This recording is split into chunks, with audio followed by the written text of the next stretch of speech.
Hello दोस्तों, आज के इस वीडियो के दौरान हम बात करने वाले हैं वारी एनर्जीज लिमिटेड के बारे में।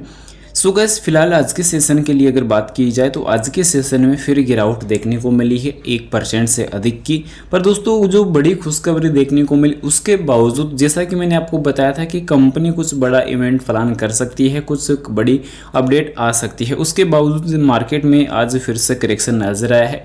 इस करेक्शन की वजह को भी समझने वाले हैं, साथ ही साथ क्या गुड न्यूज़ देखने को मिली है, जैसा कि आपको पता चल ही गया होगा पहले कहीं ना कहीं।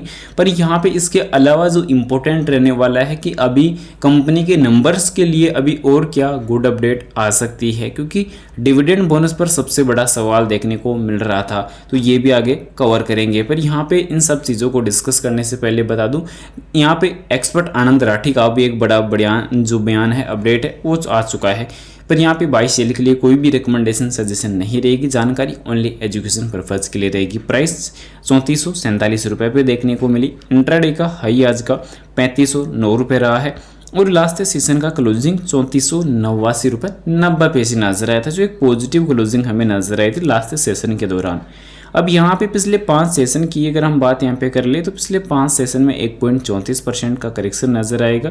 हाई प्राइस की अगर बात की जाए तो हाई प्राइस आपको 3569 रुपये देखने को मिलेगी। लास्ट 1 मंथ का एक अच्छा रेस्पॉन्सिबल रिटर्न देखने को मिला, लगभग 9.5%। अब यहाँ पे अपडेट क्या थी? अपडेट पर यहाँ पे बैटरी स्टोरेज यूनिट में 300 करोड़ रुपए के निवेश के बाद वारी एनर्जी के शेयर में 1% की गिरावट। शेयर 3506 पर खुला, लेकिन दोपहर के कारोबार के दौरान इसमें गिरावट आई और कारोबार का आकार 264.24 करोड़ रुपए के मूल्य पर 7.60 लाख शेयर तक ये पहुंच गया है। पर यहाँ पे सबसे महत्वपूर्ण क्या चीज़ देखने को मिली कि वारी एनर्जीज लिमिटेड गुरुवार दोपहर 2:45 पर नेशनल स्टॉक एक्सचेंज पर 1.06% की गिरावट के साथ 3452 पर आ गई। कंपनी ने अपनी ऊर्जा भंडारण सहायक कंपनी के महत्वपूर्ण निवेश की घोषणा की। शेयर 3506 पर खुला, लेकिन दोपहर में गिरावट आई। पर यहाँ पे सौर पैनल निर्माता कंपनी ने मंगलवार देर रात खुलासा किया कि राइट इश्यू के जरिए अपनी पूर्ण स्वामित्व वाली सहायक कंपनी वारी energy storage solution private limited में 300 करोड़ का निवेश किया है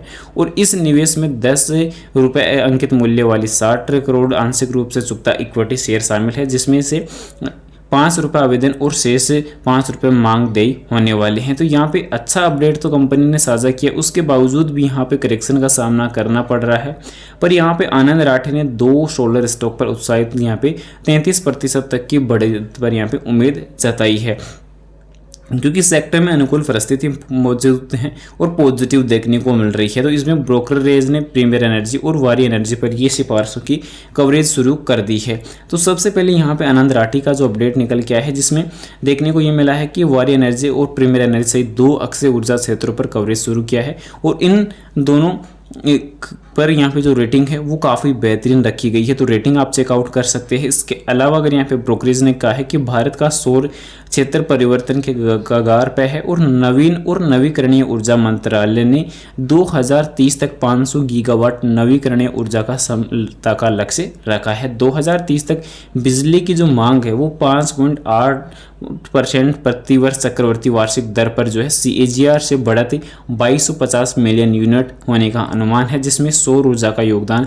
7 से 9% तक बढ़कर यहाँ पे 19.2% हो जाएगा, यानी कि 338 गीगावाट सौर क्षमता की आवश्यकता होने वाली है। और इसी के बदौलत यहाँ पे आनंद राठी ने काफ़ी बड़ा इम्प्रूवमेंट साझा किया है, क्योंकि सुबह 11:30 बजे वारी एनर्जी के शेयर लगभग 0.7% की गिरावट के साथ 3467 पर कारोबार करे, जबकि प्रीमियर एनर्जी का शेयर लगभग स्थिर 1043.95 पर कारोबार कर रहा था। तो आनंद राठी के विश्लेषक अनुसार मॉडल और निर्माताओं की अनुमोदित सूची जैसे कि फर्स्ट, सेकंड और थर्ड जैसी नीतियों पर सौर पैनल विनिर्माण घरेलू सामग्रियों पर यहाँ पे कार्य करने वाला है, क्योंकि ब्रोकरेज ने एक नोट में ये भी कहा कि जबकि एक ही अगर क्षमता जो है चालू हो रही है और उत्पादन प्रक्रिया को अनुकूलित कर रही है, तो हमारा मानना है DCR मॉड्यूल $0.08 वर्ल्ड प्रीमियम पर बने रहेंगी और गैर DC मॉड्यूल के 15% की तुलना में 34% एबिटा मार्जिन प्रदान करने वाली, यानी कि 2030 तक का जो डेटाबेस है वो काफ़ी ज़्यादा हाई रखा जा रहा है। तो इम्पोर्टेंट यहाँ पे अक्षय ऊर्जा पर भी काफ़ी बड़ा ब्रोकरेज का दावा देखने को मिला है, क्योंकि ब्रोकरेज का ये मानना है कि 12,000 अरब रुपए की पूंजीगत व्यय योजना के बाद वित्त वर्ष 28 तक सेल क्षमता को 3 गुना बढ़ाकर 10 गीगावाट, मॉड्यूल क्षमता को बढ़ाकर 2 गुना 11.1 गीगावाट के साथ करने की तैयारी रहने वाली है प्रीमियर एनर्जी की भी। तो प्रीमियर एनर्जी पर भी काफ़ी बड़ा जो है अपडेट साझा किया है ब्रोकरेज ने, क्योंकि ब्रोकरेज का ये मानना है कि 25 गीगावाट ऑर्डर बुक यानी कि 49,000 करोड़ का जो मजबूत राजस्व आश्वासन निष्पादन पाइपलाइन सुनिश्चित करने वाला है। तो ये भी एक बड़ी अपडेट रह सकती है, क्योंकि सरकार द्वारा 40 गीगावाट वार्षिक सौर ऊर्जा बढ़ाने की क्षमता के लक्ष्य तथा स्वदेशीकरण के बढ़ावा देने वाली नीतियों के साथ भी वारी मजबूत, टिकाऊ और विकास को बढ़ावा देने के लिए पिछड़े एकीकरण तथा बढ़ते डीसीआर राजस्व मिश्रण का लाभ उठाने के लिए तैयार है। तो एक्सपर्ट के मुताबिक तो राय काफ़ी बेहतरीन नजर आई है। इसके अलावा यहाँ पे इस सेक्टर में लगातार जो है कुछ 9 कंपनियों पर जो है अभी के टाइम साझा की जा रही है अपनी राय। तो टाटा स्टील, वारी एनर्जी से लेकर पिरामल एंटरप्राइजेस तक जो है 9 कंपनियों पर इन्होंने साझा किया है। तो टाटा स्टील नंबर 1 रहने वाला है, वारी एनर्जी पर अभी के टाइम काफ़ी बड़ा ऐलान है, एक्जो नोबेल भारत, इसके अलावा ग्लेनमार्क फार्मा, साथ ही साथ अगर बात की जाए तो इप्का लेबोरेटरीज, साथ ही साथ Poly Medicure, Piramal Enterprises, Birla Corp और डालमिया भारत। इस प्रकार कुछ कंपनियों पर अभी के टाइम जो है कुछ अपडेट जो है इंपॉर्टेंट साझा की गई है। पर यहाँ पे करेक्शन का दौर स्टार्ट हुआ है। करेक्शन का दौर यहाँ पे नॉर्मल देखने को मिल सकता है, क्योंकि अभी नेक्स्ट मंथ Q2 के नंबर आपको देखने को मिलेंगे। कुछ अगर यहाँ पे बात की जाए टेक्निकली डेटा में, तो टेक्निकली डेटा में देखने को मिल रहा है कि 50 दिन का मूविंग एवरेज तेजी से हाई जा रहा है और धीरे धीरे जो है यहाँ पे अपना स्थान की जो रफ्तार है 200 दिन का मूविंग एवरेज भी पकड़ता हुआ नजर आ रहा है। तो यहाँ पे काफ़ी इंपॉर्टेंट डेटा निकल के आया। इसमें अगर हम यहाँ पे चेक करें तो यहाँ पे सबसे इंपॉर्टेंट ये निकल के आ रहा है कि जो रिलेटिव स्ट्रेंथ इंडेक्स यानी कि RSI इंडिकेटर भी काफ़ी तेज़ी से डाउन देखने को मिला है। उसी के साथ साथ यहाँ पे अगर बात करी जाए तो SM इंडिकेटर्स में अभी 10 दिन के मूविंग एवरेज से ये नीचे कारोबार करता हुआ नज़र आ रहा है। बाकी वॉल्यूम वगैरह आज के सेशन में कुछ ज़्यादा बड़ी रही नहीं है, वॉल्यूम ओनली 10 लाख की रही है NSE BSE दोनों एक्सचेंजेस पर। तो ये थोड़ा सा निराशाजनक बात यहाँ पे रहने वाली है। तो कंपनी ने अभी के टाइम जो है राइट इशू का जो अपडेट साझा किया है अपनी स्वामित्व वाली कंपनी के लिए।